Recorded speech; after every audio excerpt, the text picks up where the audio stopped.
अस्सलाम वालेकुम to all economic lovers. आज इस टॉपिक के बारे में हम बात करेंगे वो बेसिकली एक मोस्ट हिटेड टॉपिक है आजकल जो कि श्रीलंकन क्राइसिस है। ठीक है। सो आज की हम वीडियो में देखेंगे कि कुछ ऐसे कंट्रीज़ हैं जो कि श्रीलंका के फुट स्टेप्स को फॉलो कर रहे हैं। ठीक है। सो हम उन कंट्रीज़ के बारे में काफ़ी डिटेल जो है वो देखेंगे फिगर्स, और साथ साथ ये देखेंगे कि श्रीलंका का क्राइसिस जो है वो किन वजूहात की वजह से आया। ठीक है। स्टार्ट करते हैं। 1980s से स्टार्ट करते हैं। ठीक है। 1980s का टाइम अगर आपको याद हो तो ग्रेट फैशन का टाइम कहलाता है, लेकिन अगर लैटिन अमेरिका की बात करें तो लैटिन अमेरिका के लिए 1980s का टाइम जो था वो फैशन का नहीं बल्कि रिसेशन का टाइम था। वो उस 1980s के डिकेड को लॉस्ट डिकेड का नाम से याद करते हैं। इस लॉस्ट डिकेड की वजह क्या थी कि उन्हें बहुत बड़ा एक फाइनेंशियल क्राइसिस जो है उस टाइम पे फेस करना पड़ा। ठीक है। डेट टाइफून था उनके इकॉनमी में, और इसकी वजह से उनकी इकॉनमी जो है वो इरोड होती रही।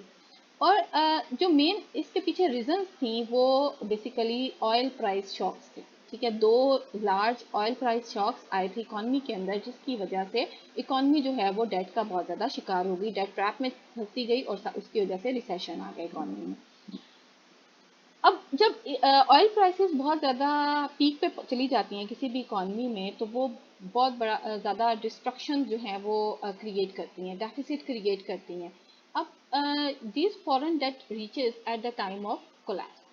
मेक्सिको जो था उस टाइम पे पहला कंट्री था जो कि जो डिफ़ॉल्ट किया। ठीक है। 1982 में मेक्सिको ने डिक्लेयर किया default as they are not able to pay their debts. ठीक है। लैटिन अमेरिका जो था वो ऐसा कंट्री था, आफ्टर लैटिन अमेरिका के अंदर जितने भी कंट्रीज थे वन बाय वन रिसेशन का शिकार होते जा रहे थे उस टाइम पे। उन कंट्रीज के अंदर कौन कौन सी कंट्रीज इंक्लूड थी? Brazil, Chile, Argentina, Colombia, Venezuela, Peru, Ecuador, ये सारे जो थे इनके डीप फुटप्रिंट्स थे रिसेशन के टूवर्ड्स। ठीक है। और इनमें हाई इन्फ्लेशन रेट था, डेट बहुत ज़्यादा था, अनएम्प्लॉयमेंट बहुत ज़्यादा बढ़ रही थी, और इकोनॉमिक ग्रोथ जो है वो टाइम टू टाइम स्लो होती जा रही थी। यानी जीडीपी का जो है वो with the passage of time अगर क्वार्टरली इनका जीडीपी देखा जाए तो वो हमें कम होता हुआ नजर आता है। अब 3 डिकेड्स के बाद हम देखते हैं कि जो हिस्ट्री है वो अपने आप को दोबारा रिपीट कर रही है। ठीक है। डेवलपिंग कंट्रीज जो हैं अराउंड द ग्लोब वो स्ट्रगल कर रही हैं with the sovereign debt crisis. ठीक है। अब रिसेशन आ रहा है इकॉनमी के अंदर, तो जो डेवलपिंग नेशंस हैं वो बहुत ज़्यादा सफ़र कर रही हैं, क्योंकि वो हैवी डेट ट्रैप्स के अंदर होती हैं, तो वो ज़्यादा सफ़र करती हैं। One is already stumped, Sri Lanka. ठीक है। जो मेन इस डेट ट्रैप का शिकार हो चुकी है, जो कि हमें सबको पता है कि Sri Lanka its economy collapse, blooming debt and shrinking foreign reserves. ठीक है। यहाँ पे क्या हुआ कि इकोनॉमी जो है वो कोलैप्स कर गई। बेसिकली श्रीलंका की इकोनॉमी के पीछे कुछ फैक्टर जो मेन हमें नज़र आते हैं वो ये थे कि श्रीलंका की इकोनॉमी जो है वो बेसिकली टूरिज्म पे बेस्ड करती थी, और कुछ जो है वो टूरिस्ट जो टेररिज्म अटैक्स हैं उनकी वजह से इकॉनमी का टूरिज्म सिस्टम जो था वो कोलैप्स कर गया। और उसके बाद जो है वर्ल्ड ओवरऑल ग्लोब में कोविड पेंडेमिक आ गया, जिसकी वजह से शट डाउन उन्हें करना पड़ गया अपनी इकॉनमी को। और तीसरा इसका रीज़न हमें ये भी नज़र आता है कि जो रूलिंग पार्टी थी श्रीलंका में, उन्होंने कुछ ऐसी जो रिफॉर्म्स लेके आए वो इकॉनमी में, जैसे टैक्सेस को बहुत ज़्यादा उन्होंने कट कर दिया था। ठीक है। और साथ साथ उन्होंने बहुत ज़्यादा चीज़ें सब्सिडाइज कर दी, और जो एग्रीकल्चर प्रोडक्ट्स थी उनको ऑर्गेनिक पे शिफ्ट करने की जो है एक रिफॉर्म लेकर आए वो, जिसकी वजह से इकॉनमी ओवरऑल जो है वो क्राइसिस का शिकार हुई, क्योंकि ओवरऑल प्रोडक्टिविटी कम हुई एग्रीकल्चर की। क्योंकि जब किसी भी आप सेक्टर को ट्रांसफॉर्म करते हैं तो उसकी जो एक्सपेक्टेड फ्यूचर प्रोडक्टिविटी होती है वो 1-2 साल तक कम रहती है।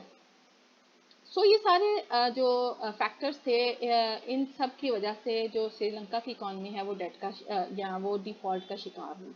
ठीक है। Developing countries around the world are struggling with sovereign debt crisis. तो अब हम देखते हैं कि बाकी जो डेवलपिंग नेशंस हैं, ठीक है, वो भी जो डेट का ट्रैप है, डेट का क्राइसिस है, उसके अंदर फंसती जा रही हैं। वन इज ऑलरेडी, जो कि हमने देख लिया कि श्रीलंका है, ठीक है, इकॉनमी उसकी हमारी कोलैप्स हो गई। There isn't enough money to pay for basic necessities. Sri Lanka के में इवन फूड या एनर्जी के लिए प्राइसेस जो हैं, ऑयल प्राइसेस बहुत ज़्यादा, ऑयल की प्राइसेस बहुत ज़्यादा हाई हैं, ठीक है, फूड इन्फ्लेशन बहुत ज़्यादा हाई है। तो बेसिक नेसेसिटीज़ जो हैं वो लोगों के को उनकी प्रोविजन नहीं है। There government mismanage the finances, ठीक है, जो फाइनेंसेस उनके पास अवेलेबल थे, जो वो डेट के थ्रू ले रहे थे, वो भी उन्होंने मिसमैनेज का शिकार हुई। और by spending more than the national income, जब भी आप डेफिसिट में जाते हैं, यानी आप अपनी इनकम से ज़्यादा स्पेंड करने लग जाते हैं, तो ऑब्वियसली आप एक टाइम आता है कि आप डिफॉल्ट की तरफ चले जाते हैं। They allowed the deep tax cuts and destroyed the economy. Further more Covid pandemic, फिर उसके साथ साथ रशियन और यूक्रेन वॉर जो है वो भी बहुत बड़ा एक रीज़न है, वो ग्लोबल सप्लाई चेन की डिसरप्शन का, ठीक है। ये सारी जो फैक्टर्स थे, इन सब ने बेसिकली एड प्रोवाइड की श्रीलंकन क्राइसिस के अंदर।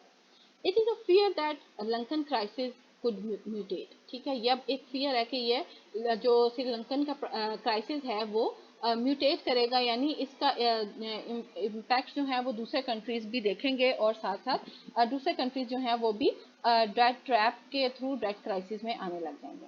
अब entire developing world is at risk. अगर हम देखते हैं तो रिपोर्ट्स बताती हैं कि 15 फरवरी, 9 days before Russia invade Ukraine, ठीक है, रशिया और यूक्रेन की वॉर से 9 दिन पहले जो वर्ल्ड बैंक है उन्होंने एक वार्निंग इशू की थी कि डेवलपिंग नेशंस जो हैं वो कमिंग फ्यू क्वार्टर्स में एक डेट क्राइसिस का शिकार होंगी। वर्ल्ड बैंक ने 70 कंट्रीज को लिस्ट किया जो कि फेस करेंगी डेट रीपेमेंट्स को of worth $11 billion. Report said that burden could crush the economies in 2022, ठीक है, रिपोर्ट ये बताती हैं कि जो वर्ल्ड बैंक है उन्होंने ये क्लेम पहले ही कर दिया था, उन्होंने पहली वार्निंग इशू कर दी थी कि जो कंट्रीज हैं डेवलपिंग नेशंस, 70 डेवलपिंग नेशंस जो हैं उनको रीपेमेंट, डेट रीपेमेंट का बहुत सीरियस क्राइसिस आने वाला है उनके इकोनॉमीज में, और साथ साथ उनको हैवी बर्डन जो हैं वो फेस करने पड़ेंगे 2022 में। इस वार्निंग के इशू करने के 9 दिन के बाद Russia invade Ukraine and invasion disrupted the supply chain. अब इस इन्वेजन से सप्लाई चेन, ओवरऑल जो ग्लोबल सप्लाई चेन थी वो डिस्टर्ब हो गई, ठीक है, क्यों, और एक ऑयल क्राइसिस जो है वो उसने जन्म लिया। यूनाइटेड नेशन की रिपोर्ट के मुताबिक 107 ऐसी इकोनॉमीज हैं जो कि 3 तरह के रिस्क में से एक उनके वो किसी ना किसी एक रिस्क को जो है वो फेस कर रही हैं। उन 3 रिस्कों में से पहला रिस्क है राइजिंग फूड प्राइसेस, यानी फूड स्कैरसिटी या फूड इन्फ्लेशन कह सकते हैं, राइजिंग एनर्जी क्राइसिस या एनर्जी इन्फ्लेशन, और टफर फाइनेंशियल कंडीशंस, ठीक है, फाइनेंशियल मैनेजमेंट जब आप ठीक से नहीं करते तो फाइनेंशियल कंडीशंस जो है इकोनॉमी के लिए टफर होती जाती हैं, यानी डेट ट्रैप जो है वो बढ़ता जाता है, ठीक है। सो यूनाइटेड नेशन के अकॉर्डिंगली 107 इकोनॉमीज जो हैं ऐसी हैं जो कि इन 3 क्राइसिस में से किसी एक क्राइसिस का शिकार है। 107 कंट्रीज जो हैं वो रिप्रेजेंट करती हैं तकरीबन 1.7 बिलियन पीपल, यानी 1/5 of overall population of the world, ठीक है। 69 कंट्रीज जो हैं वो तकरीबन तीनों रिस्क कलेक्टिवली फेस कर रही हैं, ठीक है, जैसे और श्रीलंका के फुट स्टेप्स को फॉलो कर रही हैं, जिनमें से 25 कंट्रीज जो हैं वो अफ्रीका से बिलोंग करती हैं, 25 कंट्रीज एशिया पैसिफिक से, और 19 कंट्रीज जो हैं वो लैटिन अमेरिका से बिलोंग करती हैं। अब हर कंट्री को थोड़ा सा टर्न बाय टर्न हम देख लेते हैं कि उनकी जो फाइनेंशियल कंडीशन है वो कैसी है। इजिप्ट की सबसे पहले बात करते हैं। इजिप्ट वर्ल्ड लार्जेस्ट इकोनॉमी है जो कि वीट इंपोर्ट कर रही है फ्रॉम यूक्रेन एंड रशिया, ठीक है। जहां अब जब उनके यूक्रेन और रशिया की वॉर प्रोवोक हुई तो उसके बाद इनकी सप्लाई चेन जो है वो डिस्टर्ब हो गई, और ये क्लेम करते हैं कि हमारे पास सिर्फ वीट की जो सेविंग है वो सिर्फ नेक्स्ट 3 मंथ्स तक जो हम चला सकते हैं, इससे ज़्यादा हमारे पास वीट नहीं है। टूनेशिया, टूनेशिया की अगर बात करें तो economy is overheating. Foreign debt account जो है वो 100% ऑफ जीडीपी है, यानी बहुत ज़्यादा ओवरऑल जो जीडीपी है वो डेट अकाउंट हमारा इनका बहुत ज़्यादा बड़ा है। ट्रेड डेफिसिट इज $800 मिलियन, ठीक है, ट्रेड डेफिसिट इनका $800 मिलियन है। इन्फ्लेशन यहाँ पे 7% है, और फ्यूल प्राइसेस जो है वो डे बाई डे हायर होती जा रही हैं। एक्सपर्ट्स ये बताते हैं कि टूनिशिया जो है वो उसमें भी सिविल अनरेस्ट जो है वो कमिंग डेज में देखा जाएगा। ठीक है, यही सेम सिचुएशन जो है वो लेबनान की भी है। उसके बाद अर्जेंटीना, अर्जेंटीना में इन्फ्लेशन जो है वो बहुत हाई होने की वजह से इकॉनमी जो है वो पैरालाइज होती जा रही है, यानी इकॉनमी रिसेशन का शिकार होती जा रही है। एक्सटर्नल डेट बहुत ज़्यादा है। ठीक है, सिविल अनरेस्ट है, लोगों के पास फूड स्कैसिटी है, बेसिक नेसेसिटीज़ की अवेलेबिलिटी नहीं है। ठीक है, एक्सट्रीम कोल्ड वेदर की वजह से सिचुएशन जो है वो मजीद वर्सन होती जा रही है। Some other Latin American countries are also at risk, जैसे कि Peru facing higher hyper inflation. ठीक है, and food shortages and mass unemployment. Sub Saharan African countries में गना, कीनिया, साउथ अफ्रीका, इथोपिया, ये सारी अपनी वर्स्ट स्टेजेस के ऊपर हैं इस टाइम। टर्की की अगर बात करें तो करेंसी जो है वो स्लाइडिंग कर रही है, यानी कंट्री जो है डिटोरिएट हो रही है, डिवैल्यू हो रही है, debt is increasing day by day, and 54% of the GDP इनका डेट है। 70% इन्फ्लेशन है यहाँ पे। जीडीपी जो है फोरकास्ट अगर इन्होंने जो की है वो 3.3% कट होती जा रही है per annum in future periods. Food shortage है यहाँ पे, और साथ साथ Turkey is getting 50,000 tons of wheat from India. ठीक है, ये इंपोर्ट करते हैं 50,000 tons of wheat from India every year. World Bank says dozens of developing economies are being able to pay their debt in coming years. World Bank ये बताता है कि जो मजीद dozens of ऐसी इकॉनमीज हैं जो कि फ्यूचर ईयर्स के अंदर अपना डेट रीपे करने के काबिल नहीं रहेंगी। अब कुछ रेमेडीज देखते हैं कि हम इस डेट टाइफोन से किस तरह से निकल सकते हैं, हम इस डेट ट्रैप से या डेट क्राइसिस से किस तरह से निकल सकते हैं। एक्सपर्ट्स बताते हैं कि मैनेज अगर हम करें अपने बोर्विंग और लैंडिंग पैटर्न्स को, तो हम डेट ट्रैप का शिकार इस तरह से नहीं होंगे। Creditors should offer contingency plans to the borrowers. Contingency plans basically ऐसे प्लान्स होते हैं जो कि रिस्क मैनेजमेंट के लिए बनाए जाते हैं। ठीक है, ताकि जो फ्यूचर रिस्क है उनको, नेचुरल डिजास्टर्स हो गए या पेंडेमिक हो गया, ठीक है, उनको बेसिकली उनसे बचा जा सके। फिर introduce better ways to manage shock. ऐसे वेज हम इंट्रोड्यूस करवाएं इकोनॉमीज में ताकि शॉक्स को रिड्यूस किया जा सके या फिर उनके इफेक्ट्स को हम जो बियर कर सकें। इन low income countries are highly vulnerable to external crisis. External crisis जितने भी आते हैं, ठीक है, वर्ल्ड में, उनसे जो लो इनकम कंट्रीज हैं या डेवलपिंग कंट्रीज हैं वो बहुत ज़्यादा वल्नरेबल होती हैं, वो बहुत ज़्यादा इफेक्ट होती हैं उससे। फिर expand the common framework eligibility criteria.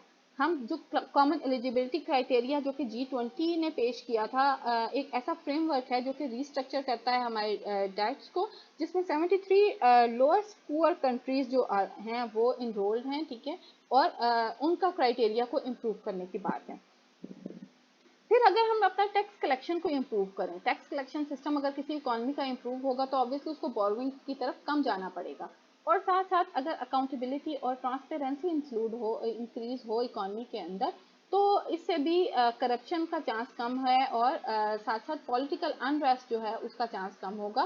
तो इकॉनमी जो है वो ओवरऑल प्रॉस्पेरिटी की तरफ मूव करेगी। Thanks for watching, happy learning.